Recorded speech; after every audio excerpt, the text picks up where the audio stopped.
Donc j'ai eu accès à ce rapport, voilà, il est là, je le montre à nos téléspectateurs. Donc c'est un rapport très circonstancié qui fait ce qu'on appelle dans notre jargon du benchmarking. Il regarde un peu ce qui s'est passé aussi à l'étranger. Beaucoup de pays ont voté pendant cette période de crise épidémique. Donc le Conseil scientifique dit qu'on doit voter, qu'on peut voter.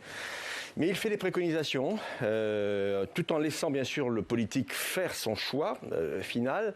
Et je pense que nous aurons sûrement une réunion très prochaine avec M. Castex pour examiner le contenu de ce rapport. Mais qui est fixé ou pas encore? Pas encore, mais je pense que ça va tomber aujourd'hui, au niveau de la date en tout cas.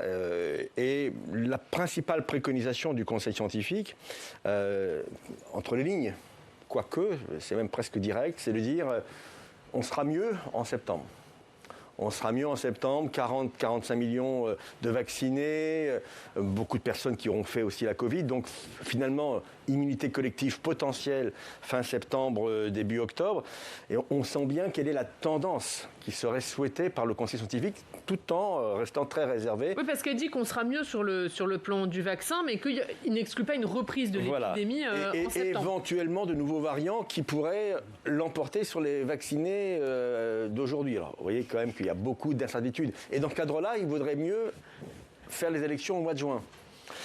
Donc, alors, compte tenu de la lecture de cet avis, quelle va être votre position du coup? Attendez, nous avons une réunion avec Olivier Faure, notre premier secrétaire, à 9h30 par visio. On va travailler ensemble sur les hypothèses. Mais encore une fois, il y a le gouvernement, il y a l'opposition. Et le gouvernement doit prendre ses responsabilités. Et votre position personnelle, M. Caner, sur la question? Ma position, ça a toujours été de dire qu'il faut maintenir les élections. Parce que je ne sais pas ce qui se passera en septembre, très simplement. Mais par contre, et là, le Conseil scientifique nous donne raison, à nous, socialistes, qui avons porté plusieurs propositions. Vote par correspondance, à distance, vote aussi par anticipation. Tout est dit. Le Conseil dit, mais on aurait dû améliorer le processus électoral, améliorer le code des élections pour faciliter l'élection. Et tant la majorité de droite, ici au Sénat, que le gouvernement nous a écarté d'un revers de manche toutes ces propositions.